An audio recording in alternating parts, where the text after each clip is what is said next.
Oi, eu sou a Carleane, popularmente conhecida como a Física Preta. Abertura física preta, física preta. Dia desses peguei uma promoção aí numa livraria e eu sou louca por livro, gente, sério mesmo. E tava no desconto de 30%. E eu comprei essa preciosidade aqui que eu vou mostrar pra vocês. Bell Hooks, ensinando a transgredir a educação como prática da liberdade. E aí tô eu lá, bonita de linda, indo, né, dar aula dentro do ônibus e comecei a ler a introdução. E eu fiquei abismada. Parecia que essa mulher, ela tava falando comigo. Cara, eu fiquei tão emocionada que eu falei assim, vou gravar áudio e vou mandar para todos os meus amigos porque eles precisam ouvir ou ler essa introdução. Já que eu vou fazer isso, então eu vou gravar aqui para vocês também. E decidi criar um novo quadro que é essa autora tá falando comigo. Basicamente, eu gosto pra caramba de ler. Ler coisas assim aleatórias, não necessariamente sobre física. E eu começo a ler e trazer esse rolê todo pra minha vida, sabe? Então, eu tava pensando se vocês não iam gostar desse tipo de conteúdo, onde eu vou lendo e falando pra vocês como que essas autoras me tocou, preferencialmente autoras ou autores negros. Então eu decidi começar a fazer isso com a Bell Hooks, que é uma autora que eu amo pra caramba. Então se você gostar desse tipo de conteúdo, já comenta aqui embaixo, deixa o like aí pra essa doutoranda em física, professora da educação quilombola e que tá se aventurando pelos ramos dessa blogueirice, né? Tá difícil, gente. Então, me digam se vocês vão gostar desse tipo de conteúdo. E aí, se vocês gostarem, a gente pode até pensar em fazer uma live pra ficar uma coisa mais dinâmica. De aí vocês verem como que tocou vocês de alguma forma. Tipo um clube do livro, sabe? E aí eu quero deixar bem claro aqui, ou bem escuro aqui, que eu não tô fazendo uma análise crítica do livro, eu não tô fazendo uma resenha do livro, eu tô basicamente lendo e dizendo quais partes tocaram em mim e por que elas tocaram em mim. Então eu vou ler e vou fazer comentários. Eu espero que vocês curtam, que vocês gostem e que vocês comentem aqui embaixo de fato se vocês gostaram ou não desse tipo de conteúdo ou se ficou muita enrolação. Eu não vou ler a introdução toda, eu vou dividir em partes porque ela é muito grande. Então esse daqui seria o áudio vídeo 1. Então vamos lá, vamos começar a ler, deixa de enrolação, né? Bora lá, galera. Então vamos lá, né? Vamos começar lendo aqui a nossa autora maravilhosa, a Bell Hooks, ensinando a transgredir a educação como prática da liberdade. Vamos começar então, galera.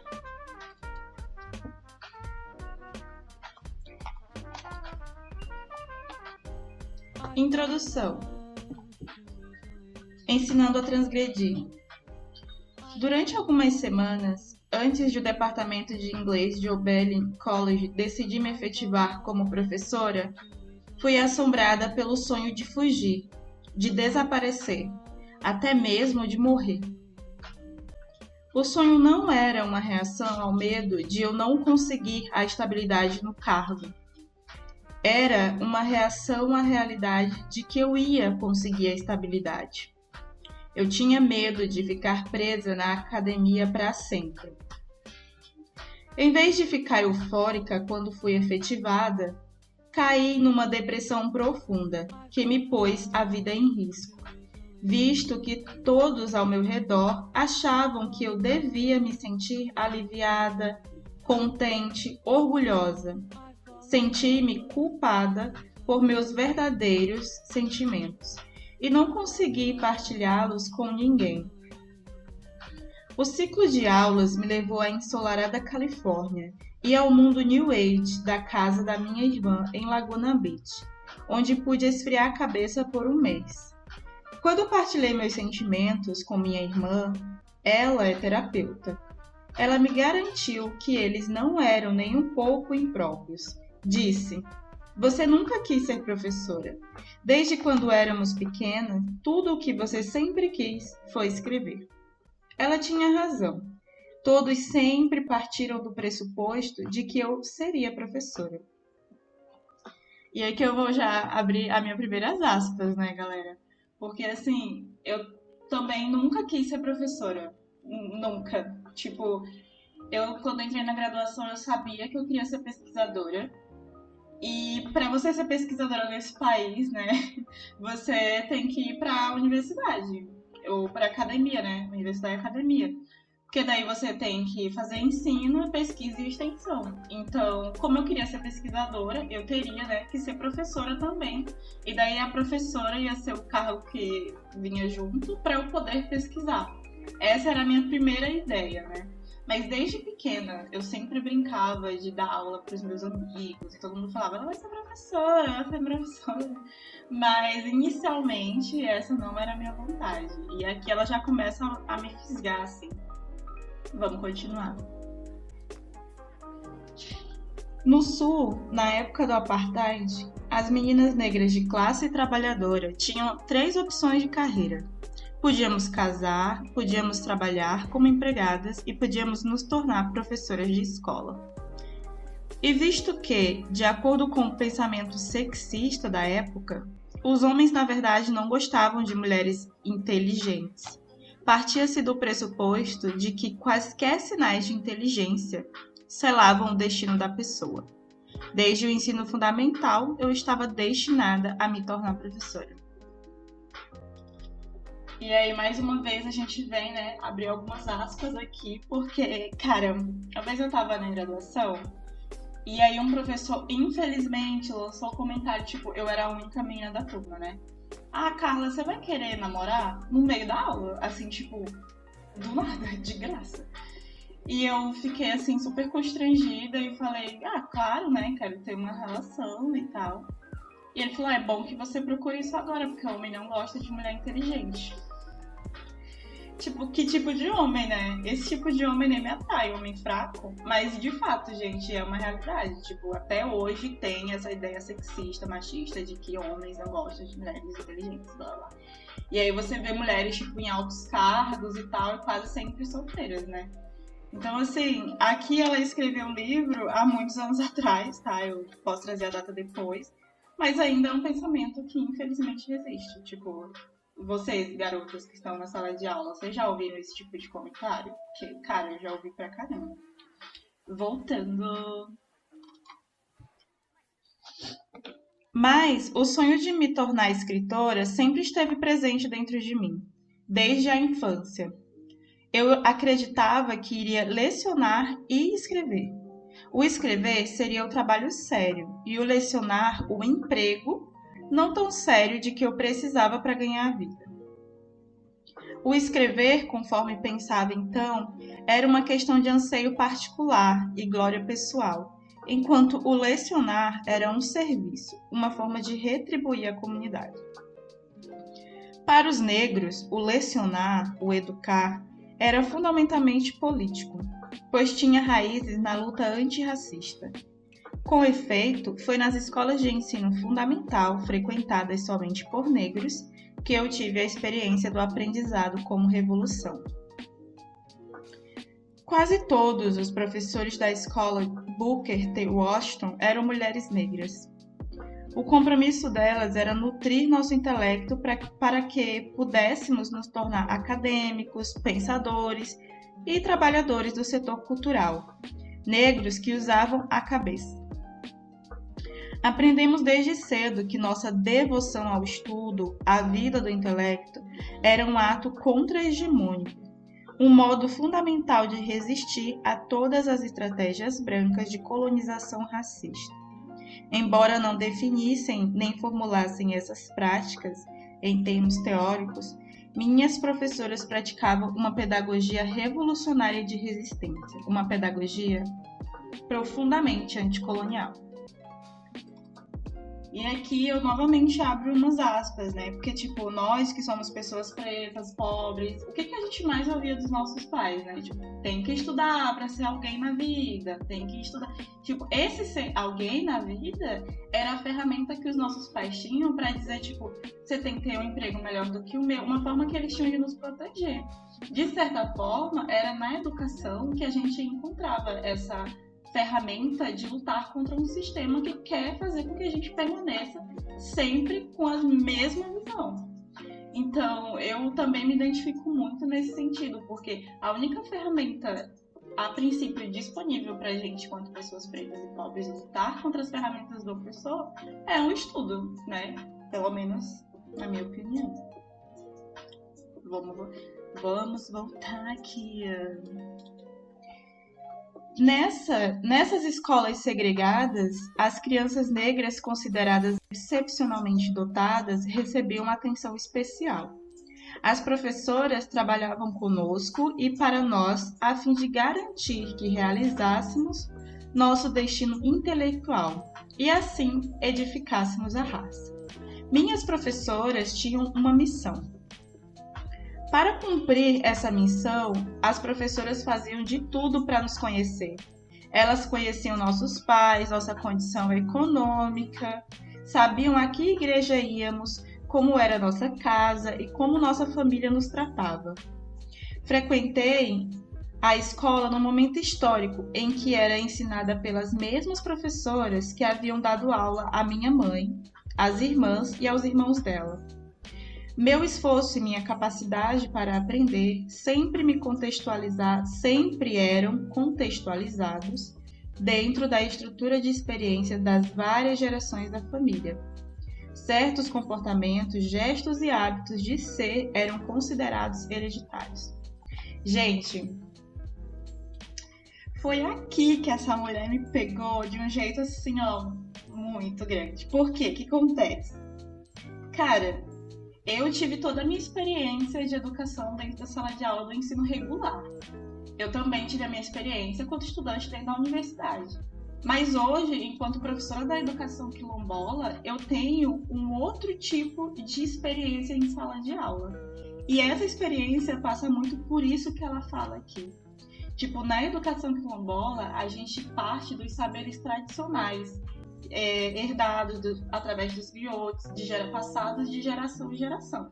E é a partir daí que a gente entra com o saber científico. Ou seja, a gente conhece onde elas moram, como que é a comunidade, a religião, a cultura. E a gente dá aula, inclusive, às vezes, para a mãe, para a filha, dentro da sala de aula. Então, essa estrutura aqui de ensino é a estrutura de ensino que a gente conhece da educação quilombola. Assim, é muito bonito de ver. Vamos continuar. Naquela época, ir à escola era pura alegria. Eu adorava ser aluna, adorava aprender. A escola era o lugar de êxtase, do prazer e do perigo. Ser transformada por novas ideias era puro prazer.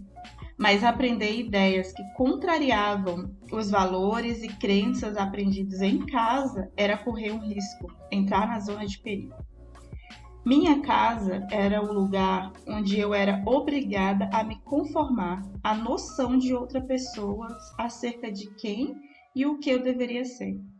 A escola era o lugar onde eu podia esquecer essa noção e me reinventar através das ideias. Assim, né?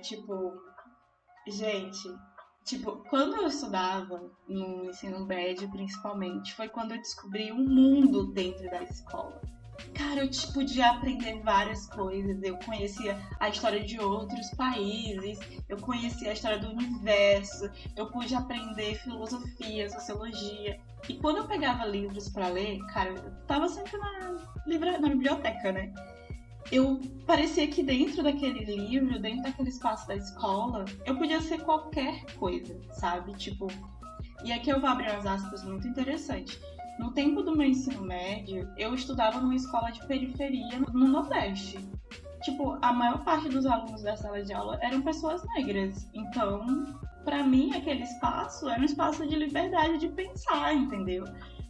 Eu me sentia livre. E aí, quando eu ia pra casa, que eu via a realidade da periferia e tal, que eu olhava, né, a herança herdada, que era sempre, nossas mães, empregadas domésticas, a avó, empregada doméstica, tal. Eu achava que aquela era a única realidade que tinha pra mim. Então, na escola eu podia sonhar ser o que eu quisesse ser, através dos livros. E quando eu chegava dentro da perifa, eu ficava assim, cara, e se não for isso? E se só essa realidade existir pra mim, sabe? E aí isso me deixava um pouco triste. Então, aqui é o trecho que ela me pega de forma visceral, assim, porque eu consigo ver nitidamente essas duas estruturas. E o quanto que os professores da minha escola no ensino médio foram muito importantes para mim. Porque quem colocou e implantou a ideiazinha na minha cabeça foram eles. Porque, tipo assim, como é que você vai sonhar com algo que você nem conhece? Então, eu vim saber o que era universidade, o que era estudar dentro da sala de aula, porque a realidade do meu bairro não contemplava isso, sabe?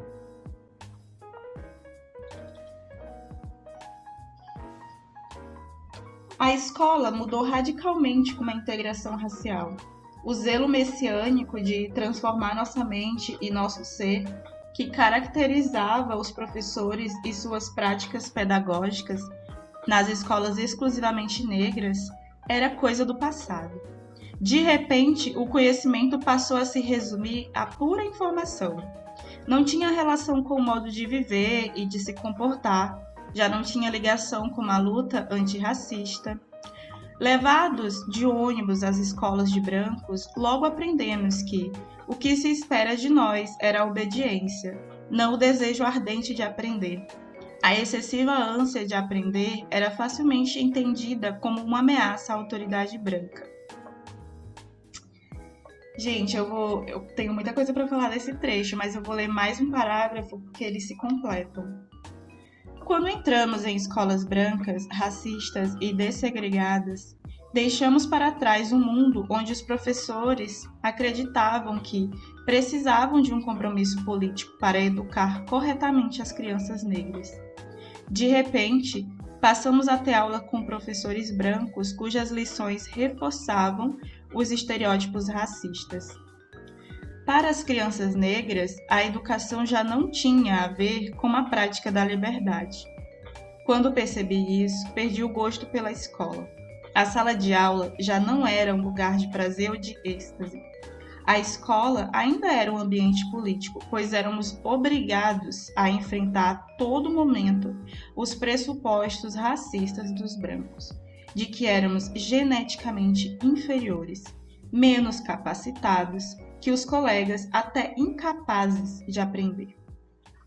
Apesar disso, essa política já não era contra-hegemônica.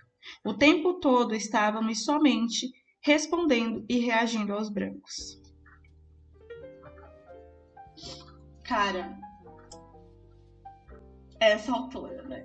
Essa autora, gente. Assim, quando eu li isso aqui, eu fiquei emocionada. Eu tô emocionada de novo. Por quê?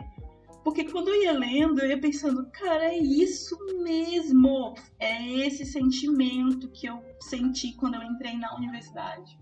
Porque daí, quando eu entrei na universidade, principalmente na pós-graduação, porque daí eu mudei, né? A pós-graduação eu fui fazer em outro estado, você já sabe, onde, tipo, a maioria da sala de aula era branca.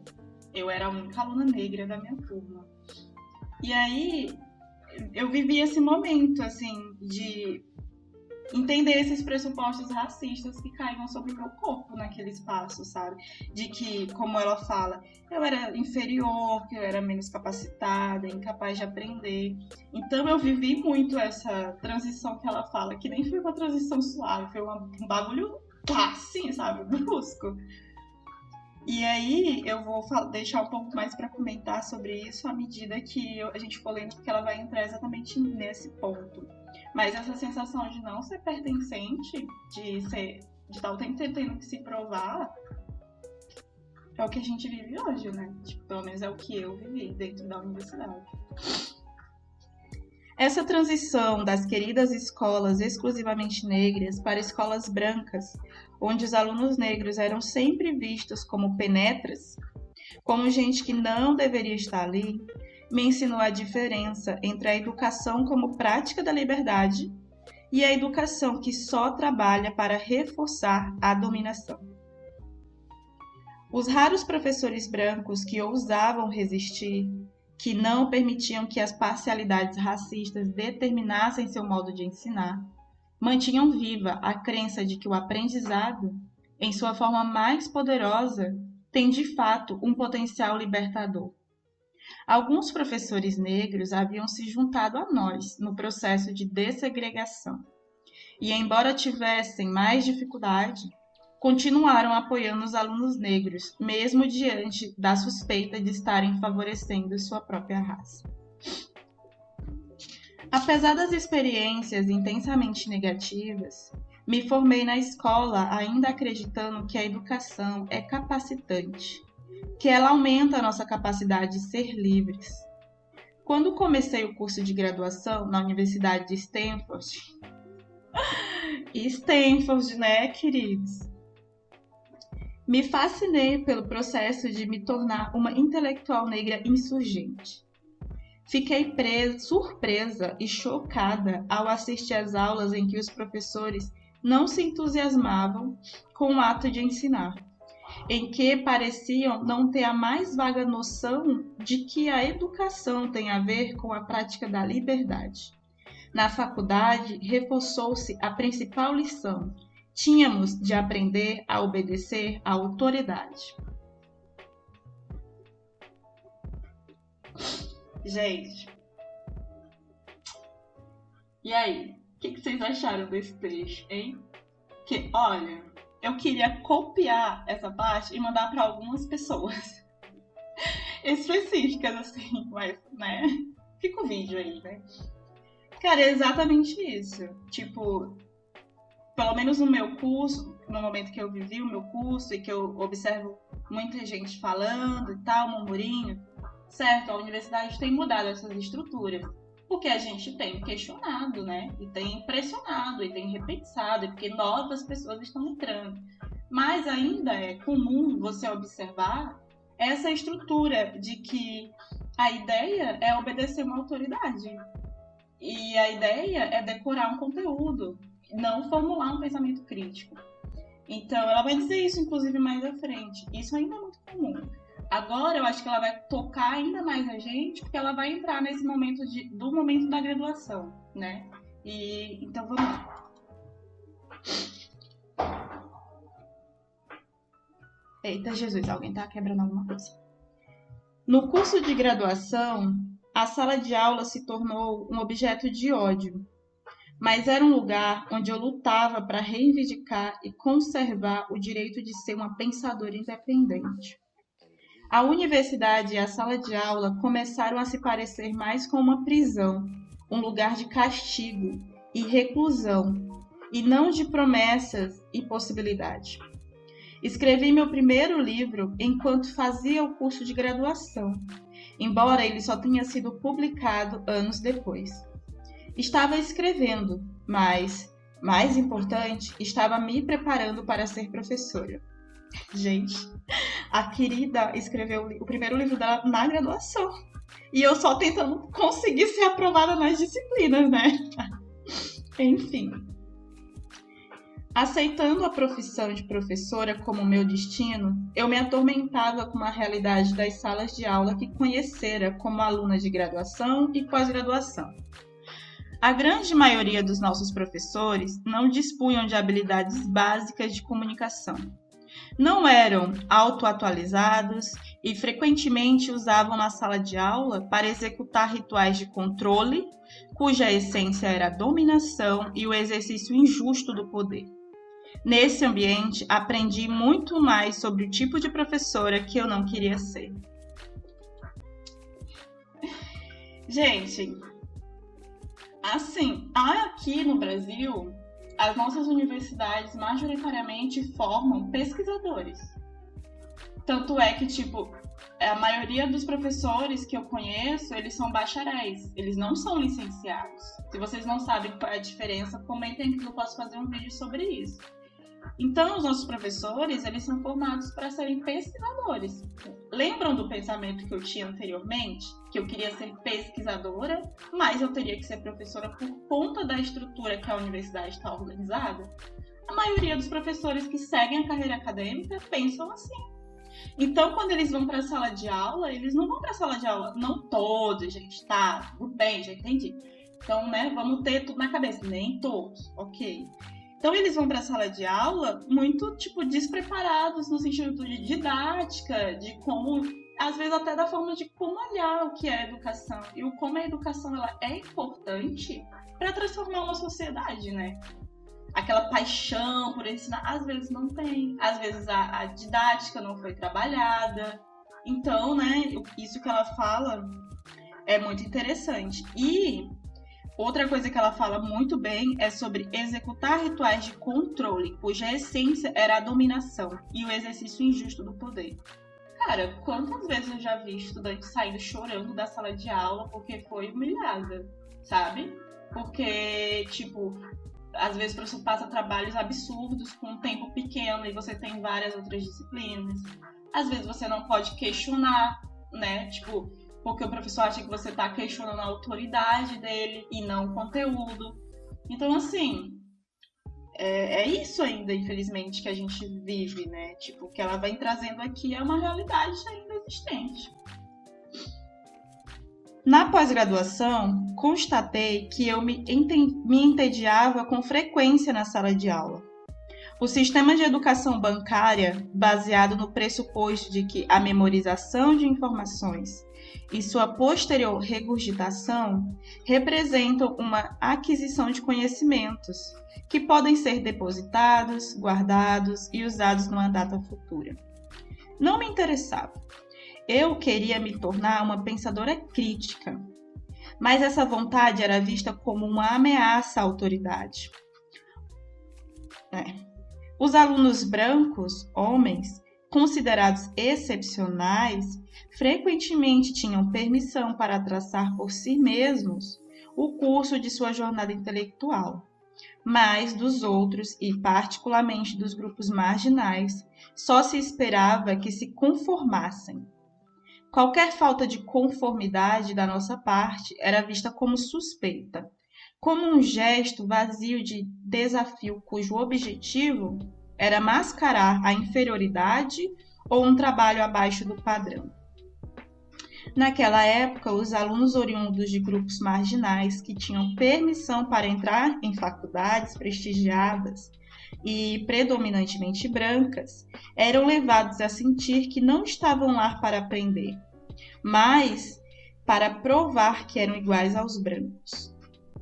Estávamos lá para provar isso, mostrando o quanto éramos capazes de nos tornar clones de nossos colegas. À medida que nos deparávamos com os constantes preconceitos, uma corrente oculta de tensão afetava nossa experiência de aprendizado. Gente, esse texto devia ser trabalhado em sala de aula. Devia ser debatido em sala de aula. Porque é isso, tipo, por exemplo, quando eu levantava em sala de aula, tá, mas e os autores negros? Ah, mas não precisa falar sobre isso, é física, não tem nada a ver. Como assim não tem nada a ver? Cadê os autores negros? Por que eu não estudo os autores negros? A gente estuda a vida do Albert Einstein, a gente estuda a vida de Schopenhauer, a gente estuda a vida de Newton. Por que eu não posso estudar a vida dos cientistas negros também?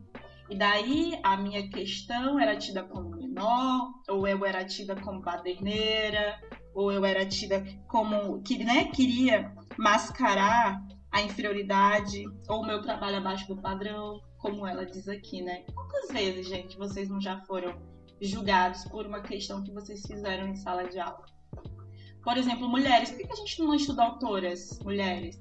Ah, mas não pode, não tem nada a ver, não sei o quê.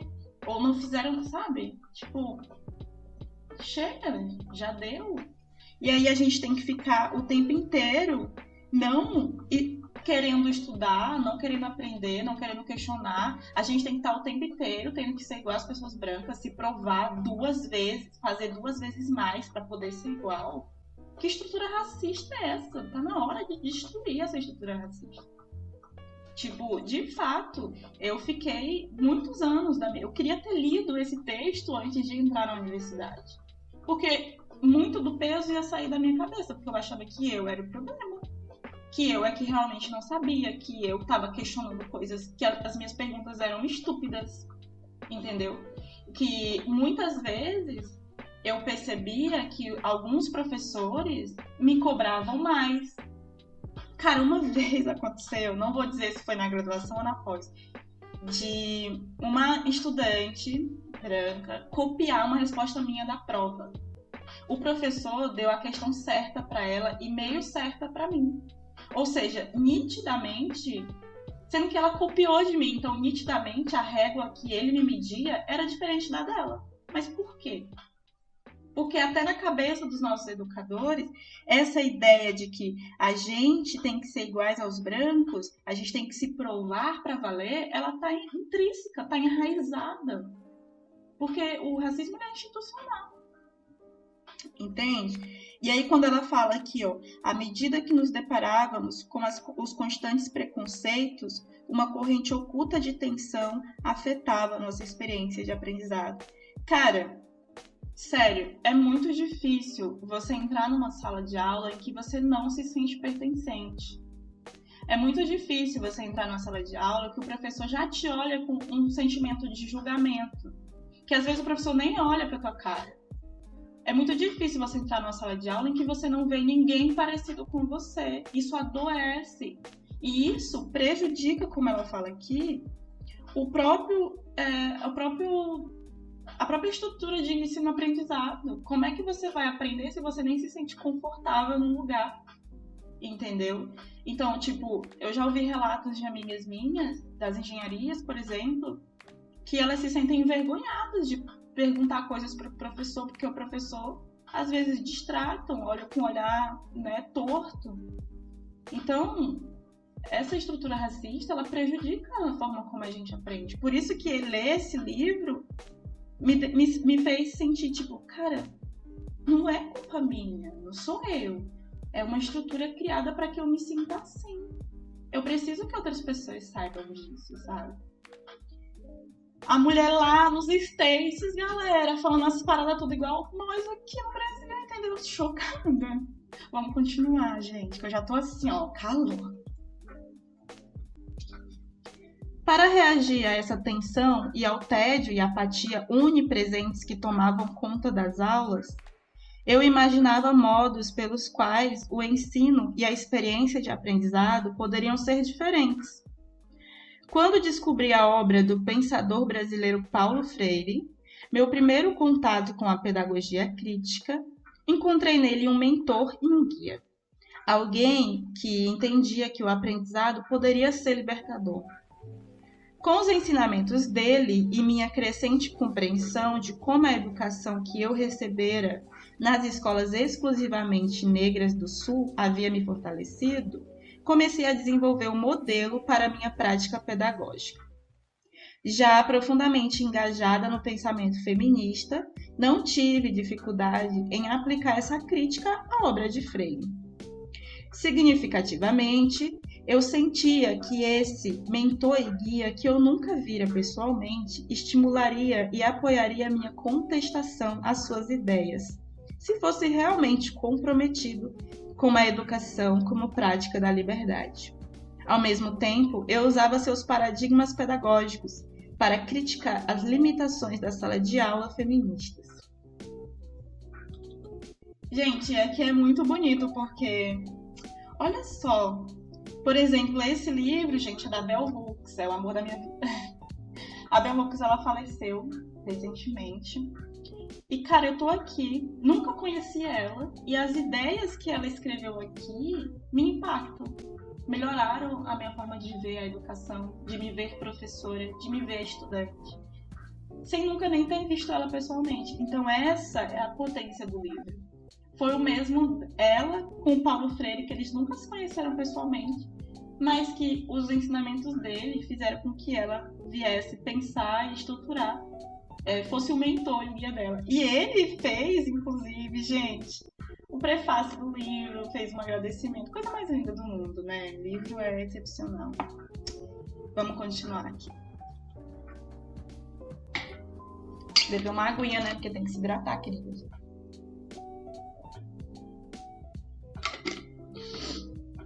Gente, tomara que tenha tudo certo com esse vídeo, porque, olha, difícil gravar, né? Ainda mais quando você é professora e está terminando o doutorado. O tempo é escasso, então por isso, curte o vídeo aí, compartilha esse vídeo com todas as pessoas que vocês acham que precisam ouvir isso. E se inscreve no canal. Horas. Vamos lá. Durante os anos que passei na graduação e na pós-graduação, somente professoras brancas estavam envolvidas no desenvolvimento de programas de estudos da mulher. E, embora a primeira aula que dei como estudante de pós-graduação tenha falado sobre as escritoras negras de uma perspectiva feminista, ela aconteceu no contexto de um programa de estudos negros.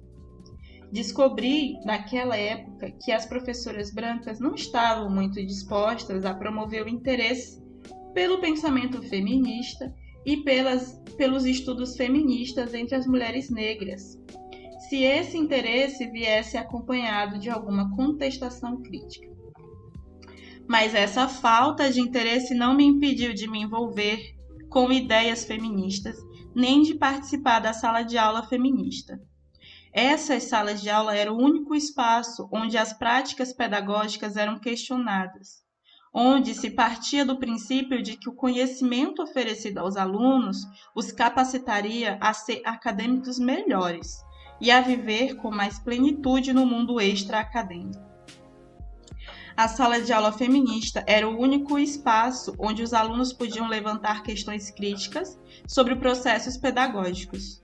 Essas críticas nem sempre eram estimuladas ou bem recebidas, mas eram permitidas. Essa mínima aceitação do questionamento crítico era um desafio crucial, que nos convidava, como alunos, a pensar seriamente sobre a pedagogia em sua relação com a prática da liberdade.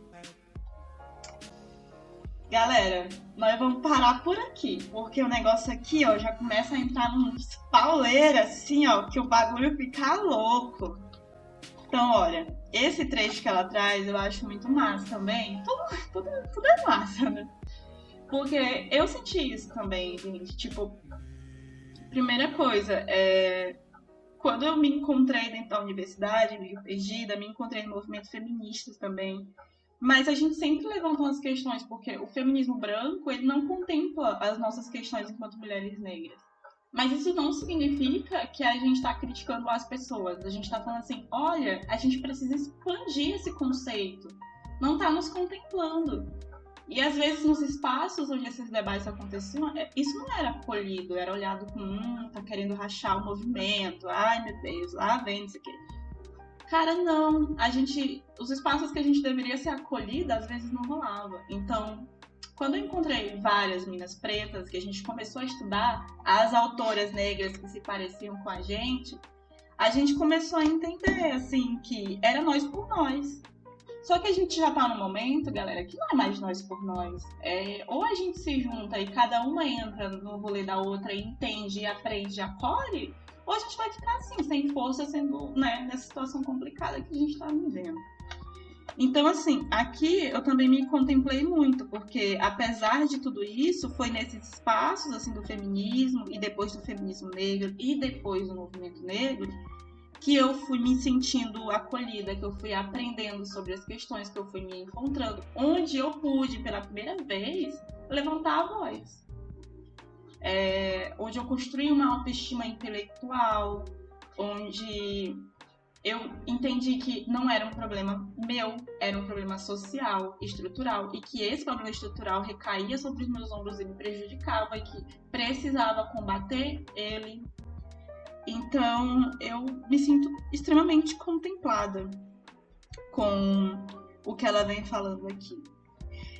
Na próxima parte do texto, ela vem falando sobre a experiência dela como professora em sala de aula. E aí, cara, hoje que eu tô na educação escolar quilombola, que eu me vejo assim tão feliz quando eu saio da sala de aula, que eu me preparo para ir para a sala de aula, que eu vejo aquele espaço de luta, de resistência, eu senti que o texto falava para mim. Então, assim, gente, essa é a proposta, né, desse momento que eu tô trazendo para vocês, assim, de ler o texto e falar como que ele me tocou, o que eu senti, o que eu acho dele. E não uma resenha crítica e tal, porque eu não tenho habilidade, meu doutorado é em física, tipo, né? Mas é isso, eu espero que vocês gostem. E eu queria saber se em algum trecho da fala dela vocês foram tocadas, o que vocês acharam. E eu queria saber se vocês gostam dessa proposta da gente começar a ler juntos e juntas autores negros, autoras negras. Tanto livros como esse, como livros com artigos científicos de professoras de física negras que fazem pesquisa, ou também livros de poesia, romances, né? Por que não? Digam aí se vocês acharam, o que vocês gostaram, e se esse livro tocou vocês de alguma forma. Obrigada por assistirem até agora, estava com saudade. Beijo e até!